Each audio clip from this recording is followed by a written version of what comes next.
quand on voit que vous avez un président, le président Trump, qui semble penser que la puissance navale et la puissance aérienne peuvent à elles seules provoquer la capitulation inconditionnelle d'un pays aussi vaste, montagneux et doté d'aussi bonnes ressources que l'Iran, qui est, je crois, 79 fois plus grand qu'Israël. Je veux dire, c'est un pays immense. Je pense qu'un mélange d'arrogance et d'illusions personnelles façonne réellement la politique à Washington en ce moment, ainsi que, bien sûr, la puissance et l'influence du lobby israélien, ainsi que le secteur industriel qui soutient l'armée. Il y a beaucoup d'argent en jeu pour pousser cette guerre et les gens mettent de côté la raison et le bon sens dans un effort pour lancer ce que vous avez décrit comme une campagne de puissance aérienne et navale en partant du principe que cela va changer la situation stratégiquement. Je ne pense pas que ce sera le cas.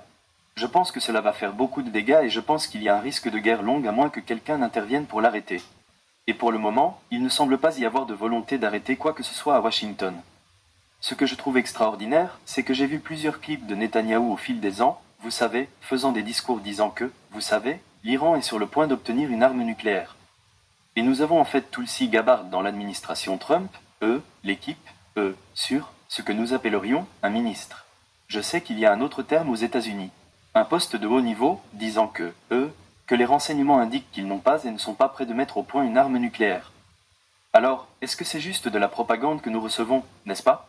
Eh bien, notre ami Netanyahou nous dit depuis 25 ans qu'Israël est à 1 an, 2 mois ou 2 semaines d'une arme nucléaire. Ce n'est donc pas nouveau, mais son lobbying a été couronné de succès et les sommes énormes investies dans les campagnes de réélection des membres de la Chambre et du Sénat ainsi que du président des États-Unis ont eu un impact énorme. La mauvaise nouvelle, c'est que les Israéliens ont désormais ce qu'ils ont toujours voulu, un président qui fera ce qu'ils veulent, un Sénat qui est franchement très obéissant et une Chambre qui va tout simplement suivre. Nous allons donc avoir cette guerre. Je ne sais tout simplement pas si nous savons ce qui va se passer après le début des bombardements. Je pense qu'on part du principe que nous aurons 100 avions dans les airs, dont un certain nombre sont là pour faire exploser un quart de la défense aérienne intégrée, puis des bombardiers qui livreront, je pense, ces gros bombardiers de 30 000 tonnes ou 30 000 livres. On peut débattre de la question de savoir s'ils obtiendront les résultats escomptés. Et je crains que nous ne finissions par bombarder, pour un effet limité. Pendant ce temps, la situation sur le terrain en Israël empire de jour en jour. Leur soi-disant dôme de fer est une civilisation. Ils sont à court de munitions. Ils sont à court de roquettes et de missiles. Et en même temps, ils trouvent encore suffisamment de puissance aérienne pour frapper chaque nuit les pauvres habitants tragiques de Gaza.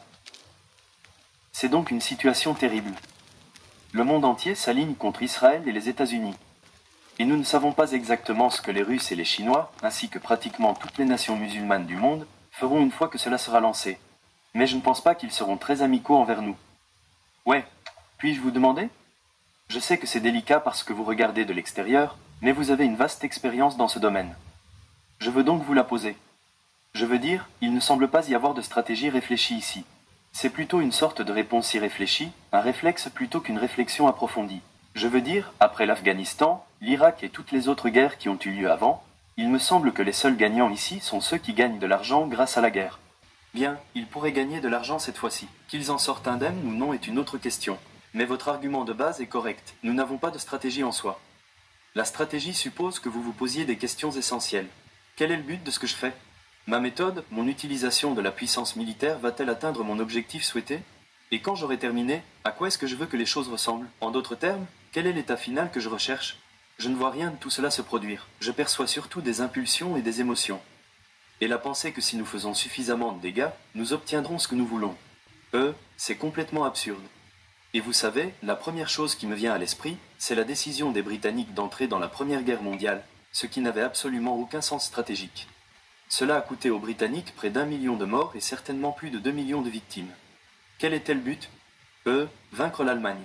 Pourquoi vainquons-nous l'Allemagne ? L'Allemagne n'était même pas un ennemi à ce moment-là. L'Allemagne ne représentait aucune menace. Comme l'a dit le chef de l'amirauté, vous savez, c'est la même chose. C'est une question d'émotion, et je pense qu'ils avaient d'autres idées. Eh bien, cela aidera l'emploi, et si nous ne le faisons pas, notre administration ou gouvernement successeur le fera de toute façon. Alors, pourquoi ne pas le faire ?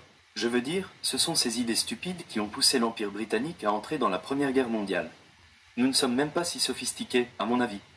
Les gens ne semblent pas penser qu'il y a le moindre danger. Ils semblent penser que l'Amérique s'en sortira indemne. Et nous ne le ferons pas.